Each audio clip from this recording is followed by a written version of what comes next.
पलामू पत्रिका पर जब आप एपी लकी के साथ मुलाकात होती है तो कुछ न कुछ नए खास होते हैं। और आज भी एक वो विषय है जो खास है। आपको जानकर हैरानी होगी ही होगी कि पलामू यानी कि संघर्ष की जो धरती है उसे प्रतिभावान हम क्यों कहते हैं। इसलिए नहीं कि यहाँ के लड़के कुछ नया करने की कोशिश करते हैं। यहाँ के लड़के बाहर जाकर के और भारत के पटल पर भी अपना झंडा गाड़ते।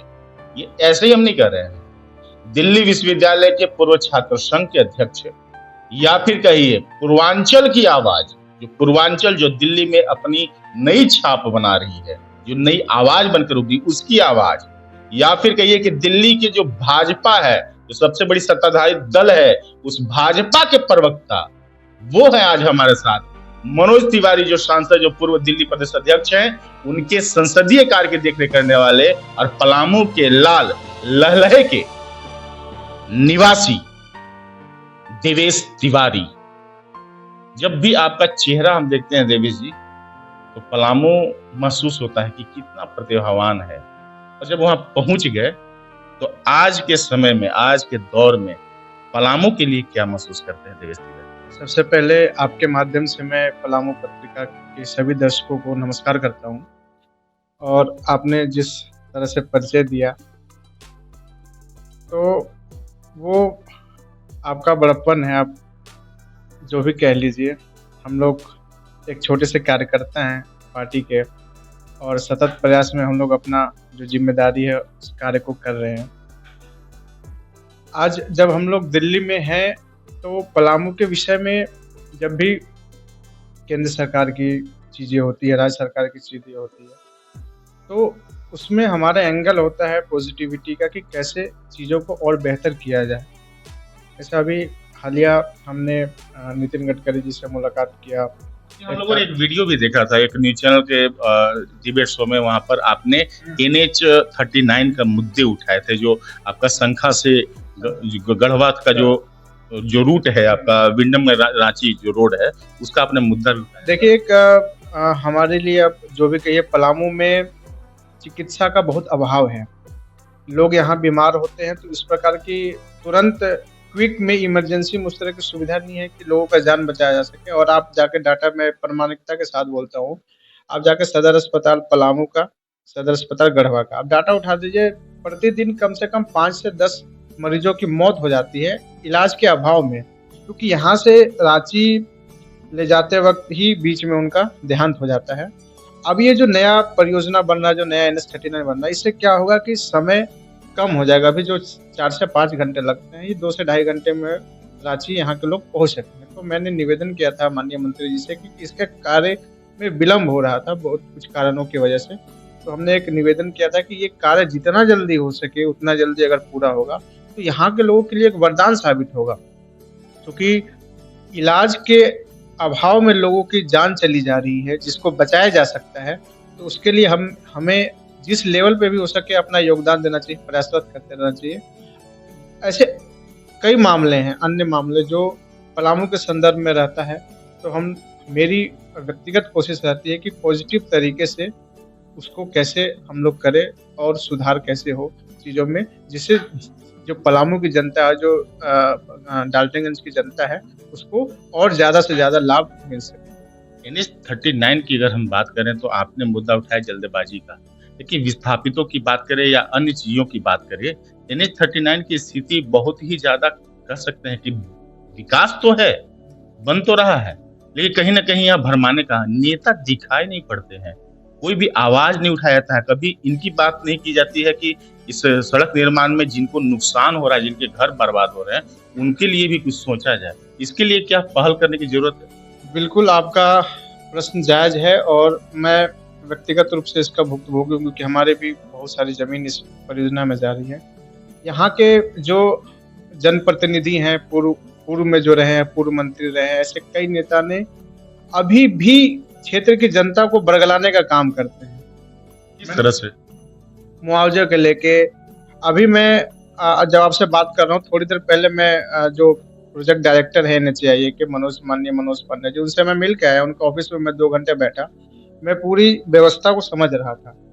तो उसमें जैसे NHAIA राज्य सरकार से भूमि अधिग्रहण करती है, तो रिपोर्ट मांगती है कि कौन सा भूमि कृषि का है, कौन सा भूमि आपका कॉमर्शियल है, कौन सा भूमि रेसिडेंशियल है। जो राज्य सरकार का सर्वे है, विषय राज्य सरकार का है।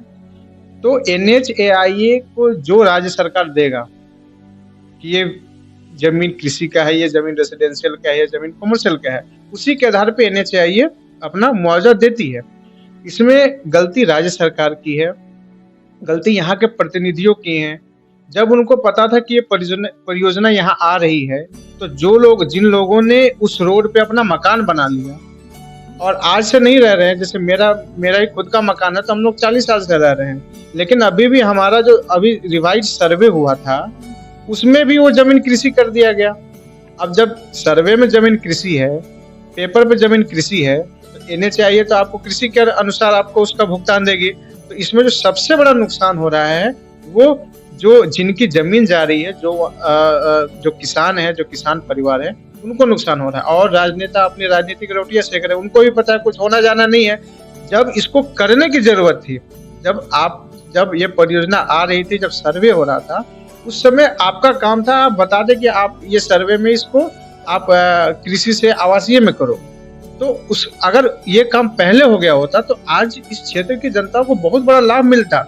आज मुआवजा न के बराबर मिल रहा है। हम छोटे लोग परेशान है, किसान परेशान है, हम जैसे लोग परेशान हैं। सोचिए, कम उम्र के युवा हैं देवेश तिवारी, दिल्ली में रह करके अपनी पहचान बनाए, आज घर आ रहे हैं तो उनको इस बात का चिंता हो गई है कि आखिरकार जिस चीज की लड़ाई और जिस चीज के लिए सरकार में रह करके व्यवस्थाओं को बहाल करते हैं, वो व्यवस्था इनके घर में नहीं है। कितना शर्मनाक है। क्योंकि हम बार बार इस बात को कहते हैं कि पलामू में जो स्थानीय जनप्रतिनिधि जो भी हो, उनके राजनीतिक जो लाभ देना चाहिए जनता को, उसमें इच्छा शक्ति का कितना घोर अभाव है। बिल्कुल शर्मनाक है। और इस बात को आपको समझना होगा, क्योंकि ये बातें हम इसलिए खुल करके कहेंगे कि वाकई में हालत खराब है। चाहे डाल्टन विधानसभा की बात करें, विश्रामपुर, उसके बाद गढ़वा, उसके बाद नगर उपचारी, यहाँ के जनप्रतिनिधि चाहे वर्तमान हो चाहे पूर्व हो, केवल लोगों को भरमाने का काम करते हैं। भोली भाली जनता है। ग्रामीण प्रदेश, दूर सुदूर पलामू आपको पता है, ग्रामीण पूरा क्षेत्र ही ग्रामीण है। अब उनको जो वास्तविकता है, उन वास्तविकता से इतर रह के कुछ और बता के उनको भरमाने का काम करते हैं। अरे आप उनको ये चीज बताइए कि ये चीज जब सर्वे में रिपोर्ट आ गया कि कृषि की जमीन है, तो NHAIA आपको कृषि के आधार पर देगा।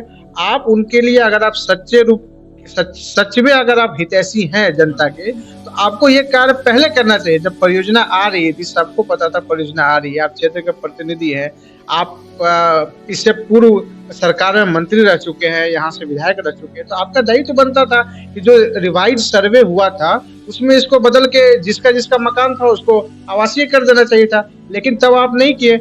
आज जब चीजें आप किसी के हाथ में नहीं है, आप चीजों को टेक्निकली समझिए, किसी के हाथ में नहीं है।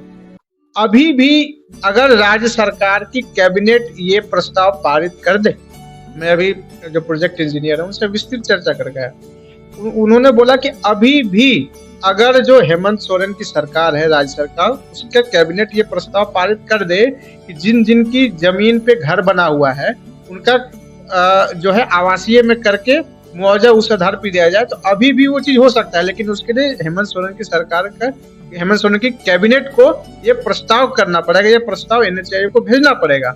लेकिन कहाँ से आप उम्मीद करते हैं कि कैबिनेट में प्रस्ताव पारित करेंगे? अभी तो सब मिल रहे हैं। अभी तो नीतीश कुमार आए हैं, बिहार मुख्यमंत्री, अभी मिल करके गए हैं।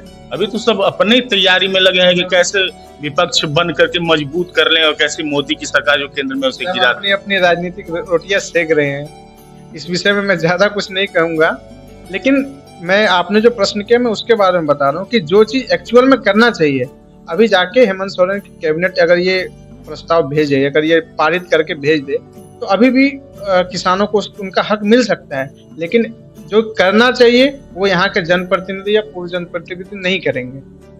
आपको कभी मन कचोटता नहीं है? भारतीय जनता पार्टी की सरकार थी तो उन्होंने, रघुवर दास की सरकार ने मेडिकल कॉलेज दिया। आपने कहा कि वो इमरजेंसी की कोई सेवा नहीं है, लोग रेफर होते हैं, जाते जाते देहांत उनका हो जाता है।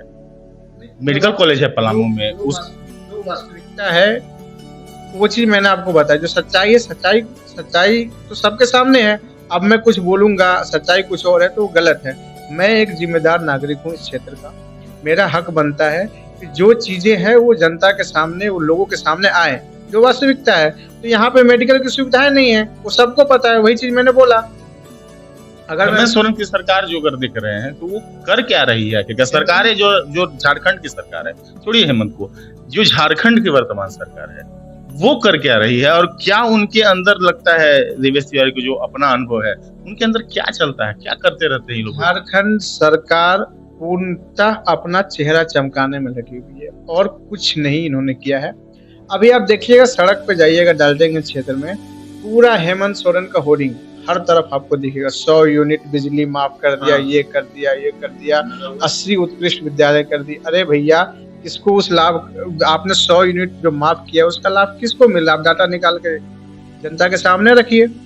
आप जो बोल रहे हैं 80 उत्कृष्ट विद्यालय आपने बनाए, एक भी नया स्कूल बनाया? अभी पिछले साल का रिपोर्ट है, झारखंड राज्य में 50% से ज्यादा शिक्षक ही नहीं है। झारखंड राज्य के जो स्कूल्स हैं उसमें आप ना तो शिक्षक का, नए शिक्षक का बहाली ले रहे हैं, हजारों पद, लाखों पद शिक्षकों के खाली हैं। इतना बर्डन है कि एक टीचर पे। जब से हेमंत सोरेन की सरकार बनी है, उन्होंने एक नया शिक्षक की बहाली नहीं किया। आप नई टेक्नोलॉजी नहीं लाए। किस बात का उत्कृष्ट विद्यालय? आपने स्कूल में क्या नया सुविधा दे दिया? न तो आपने टेक्नोलॉजी लाया, ना आप टीचर्स की बहाली कर रहे हैं, ना तो आप स्पोर्ट्स का कोई फैसिलिटी दे रहे हैं। तो किस बात का उत्कृष्ट विद्यालय? आप कम से कम 10 स्कूल नया बना देते पूरे राज्य में, तो भी राज्य की जनता कहती। उसी पुराना स्कूल को रंग रोपण करके जी उत्कृष्ट विद्यालय हो गया। वही पीला को हरा करके। हाँ, पीला को हरा करके। ये अरविंद केजरीवाल की राजनीति पे धीरे धीरे हेमंत सोरेन अब चलने लगे हैं। सिर्फ अपना चेहरा चमकाना है। ये जो चेहरा चमका रहे हैं होर्डिंग्स में, फ्लैक्स में, एडवर्टाइजमेंट में, वो इस राज्य की जनता की पैसे से अपना चेहरा चमका रहे हैं। हेमंत सोरेन अपनी कमाई से तो एडवर्टाइजमेंट कर नहीं रहे हैं। आप रिपोर्ट उठा के देख लीजिए। आज वर्तमान में दिल्ली सरकार का बजट कभी 49 करोड़ होता था, आज 500 करोड़ है। तो टैक्स जो जनता है, जनता के टैक्स के पैसे से हो रहा है। उसी तरह से आप झारखंड में देख लीजिए। अभी मैंने आरटीआई लगाया है कि पिछले 5 सालों में कितना था बजट विज्ञापन पे और अब कितना है। कुछ दिनों में आ जाएगा तो मैं सार्वजनिक करूंगा, अभी मेरे पास एक्चुअल डाटा नहीं है। लेकिन आप देखिए, जो भी चीजें हो रही है वो तो अल्टीमेटली जनता के पैसे से हो रही है। हमारे आपके टैक्स पे, आप जो टैक्स दे रहे हैं उसके पैसे से हो रहा है। अब उस टैक्स के पैसे से आपका काम करना जीरो और चेहरा चमकाना, काम कुछ नहीं। सिर्फ और सिर्फ होर्डिंग लगा दो जी, टीवी में ऐड दे दो जी, अखबार में ऐड दे दो जी, क्षेत्र की जनता को मूर्ख बनाओ, राज्य की जनता को मूर्ख बनाओ। अगर होर्डिंग और विज्ञापन की बात करें तो ये तो सीख तो भाजपा सही नहीं मिली है। भाजपा काम करती है। भाजपा वास्तविकता में लोगों के जीवन में खुशियां ला रही है। आप देख लीजिए केंद्र सरकार की योजना, या झारखंड में आप देख लीजिए, झारखंड में राज्य सरकार से ज्यादा केंद्र सरकार की योजनाएं चल रही है अभी भी। और आप किसी भी झारखंड के गांव में चले जाइए, मैं पिछले 5 दिन से बहुत घूमा हूँ थोड़ा बहुत, हर जगह आपको आवास मिल जाएगा। आप लोगों से पूछेंगे तो उनको 2000 रुपये कृषि आ रहे हैं, साल में 6,000 रुपये आ रहे हैं, कृषि सम्मान निधि, तमाम उनको राशन फ्री मिल रहा है पिछले 2 साल से। तो सब तो केंद्र सरकार की योजनाएं हैं जो झारखंड में चल रही है। झारखंड सरकार का योजना क्या है? एक योजना इन्होंने बोला था कि हम डीजल पेट्रोल फ्री देंगे 5 लीटर, वो भी फ्लॉप हो गया। तो इनका अपनी एक योजना है झारखंड में, आज जो झारखंड सरकार की है वो टोटल फ्लॉप हो गई है। झारखंड सरकार, माननीय हेमंत सोरेन जी की सरकार, शिक्षा के क्षेत्र में आप देख लीजिए, स्वास्थ्य के क्षेत्र में देख लीजिए, बिल्कुल जीरो है। इन्होंने एक नए कार्य न शिक्षा के क्षेत्र में किया है, जो पुरानी बीजेपी की सरकार ने जो किया था उसके बाद से एक भी नया कार्य शिक्षा के क्षेत्र में नहीं हुआ, एक भी नया कॉलेज नहीं खोले इन्होंने। उसी तरह आप चिकित्सा के क्षेत्र में देख लीजिए, एक भी नया कार्य इन्होंने नहीं किया। आप कह रहे हैं कि अब सड़क बन रही है, निसंदेह है नितिन गडकरी की मौजूदा मंत्रालय में बड़ा योजना आया है। इसके अलावा अगर हम बात करें तो आपके यहाँ लहलहे, जो आपका गांव है पैतृक, लहलहे में एक ग्रिड है पावर ग्रिड, उसकी भी हालात वैसे ही है। कहा जाता है कि दीपक तले अंधेरा।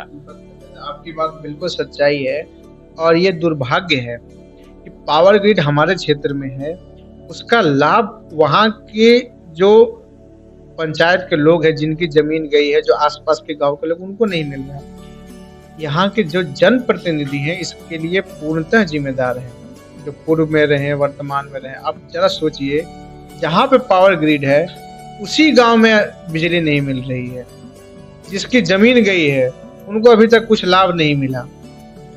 यहाँ पावर ग्रिड का जो CSR होता है, यहाँ से गढ़वा शिफ्ट कर दिया जा रहा है, यहाँ से विश्रामपुर शिफ्ट किया जा रहा है। जिनकी जमीन गई, जिस क्षेत्र में वो ग्रिड चल रहा है, उनको कुछ लाभ नहीं मिल रहा है। इस लाभ को दिलाने के लिए अगर जनता की बात करनी होगी ना देवेश जी, तो फिर अपने भी सांसद और अपने भी विधायक के खिलाफ बोलना होगा। जो वास्तविकता है, मैं आपको वो वास्तविकता बताया, मैं जो सच्चाई है वही चीज आपको बताया। वही सच हम भी कह रहे हैं कि अगर इस सच की बात अगर आ जाए तो होता क्या है ना कि JMM के लोग जान रहे हैं कि हेमंत सोरेन की सरकार में क्या हो रहा है, फिर भी नहीं बोलते हैं। आप भी जान रहे हैं कि हमारे यहाँ स्थानीय जनप्रतिनिधि सब सीट पर तो आप ही लोग कब्जा है, नहीं बोल पाइएगा। अगर जनता के हित में जाना होगा, क्योंकि CSR की बात आप कर रहे हैं, तो लाजमी है इसका दूसरे स्थानीय जनप्रतिनिधि हैं। जो सच्चाई था मैंने आपको बताया, और मेरा यह दायित्व है कि मैं लोगों के सामने सच बताऊं। यहाँ पे कुछ जनप्रतिनिधि लोगों को बरगलाते हैं, यहाँ के भोली भाली जनता को मूर्ख बनाते हैं। ये भी कह सकते हैं उनको खुद नहीं समझ में आता। नहीं, खुद समझदार हैं, ऐसी बात नहीं है, खुद समझदार है, अच्छे पदों पे रह चुके हैं, पूर्व में मंत्री रह चुके हैं, विधायक रह चुके हैं, लेकिन सिर्फ उनका काम है क्षेत्र की जनता को बरगलाना, झूठ बोलना। मैं वैसा कार्य नहीं कर सकता। मेरी अपनी जवाबदेही है क्षेत्र के लोगों के प्रति, अपने लोगों के प्रति। क्षेत्र छोड़ दीजिए, हमारा परिवार है, हमारे परिवार के प्रति हमारी जिम्मेदारी है कि मैं सच बताऊं, सच बोलूं। सरकार किसी की भी हो, जनप्रतिनिधि कोई हो, जो वास्तविकता है वो मैंने आपसे शेयर किया। अंतिम सवाल कि अगर दिल्ली से देवेश तिवारी देखते हैं पलामू की ओर,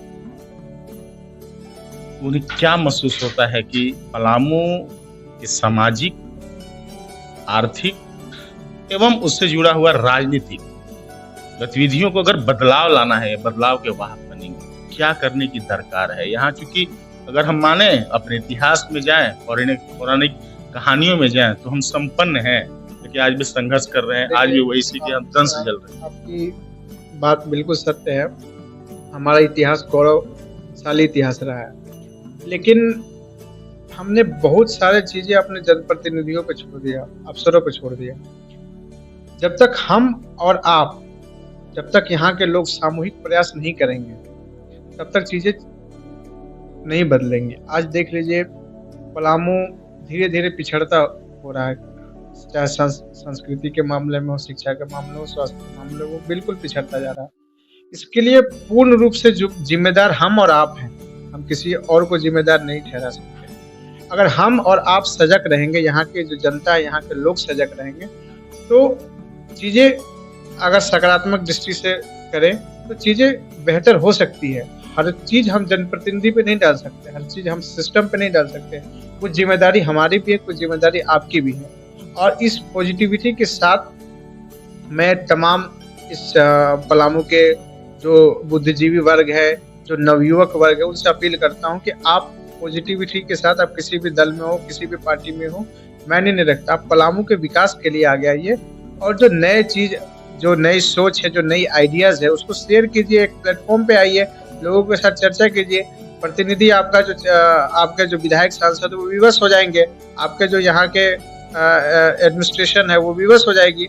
लेकिन इसके लिए हमें और आपको बैठकर मंथन करना होगा, हमें और आपको बैठकर एक रोड मैप तैयार करना होगा कि हमारा भविष्य कहाँ जाएगा, हमारा भविष्य कैसा होगा। इसके लिए जब तक हम और आप नहीं सोचेंगे, तब तक ये दृश्य बदलने वाला नहीं है। बैठने के लिए तो धरातल पर रहना होगा, तो फिर तो दिल्ली से पलामू आना ना होगा। बिल्कुल, हमारे प्रयास रहती है, जब भी समय मिलता है, जितना भी समय मिलता है, कोशिश करते हैं। पलामू में कुछ करने के लिए नहीं है, कर्म क्षेत्र नहीं बना सकते। अब आगे ईश्वर का जो निर्देश होगा, जो परमात्मा जैसा चाहेंगे वैसा होगा। चलिए, हम तो ये शुभकामना देते हैं कि आप इतने आगे बढ़ें कि आपको पलामू आने की जरूरत नहीं पड़े, लेकिन आपके क्षमता के बदौलत पलामू का स्वतः विकास हो जाए। लेकिन इन सबसे इतर देवेश तिवारी ने जिन बातों को, जिन पहलुओं को छुआ है, ये समझने वाली बात है। और वाकई इस बात को कहने में हमें कोई गुरेज नहीं है कि स्थानीय जनप्रतिनिधि की राजनीतिक जो इच्छा शक्ति है, उसके अभाव नहीं, वो कह सकते हैं कि मृत है, उन्हें जनता से कोई मतलब नहीं है। आजकल अगर लोग अधिकारी बनते हैं, चाहे वो दरोगा ही क्यों ना बने, तो वो सैलरी को देख करके नहीं, इतना कमाते हैं इसको देख करके। नेता और मंत्री विधायक बनना चाहते हैं तो इसलिए बनना चाहते हैं कि जानते हैं कि सात पुसुत अपना कहीं ना कहीं उनके लिए कुछ कर जाएंगे। ये बेहद चिंतनीय है। और जो एक अपील है देवेश तिवारी का, कि आप सजग होना होगा, एक दूसरे के साथ बैठना होगा, बैठ करके बातें करनी होगी और तैयार रहना होगा कि ऐसे लोगों को ना थोड़ा सा आईना भी दिखाएं और थोड़ा साइड भी कर दें। इसीलिए कहते हैं पलामू पत्रिका देखते रहिए, यहाँ बातें होगी दमदार कि बदलना है पलामू को, करना है नव निर्माण। सहयोगी कृष्णा के साथ एपी लकी को दीजिए इजाजत। नमस्कार।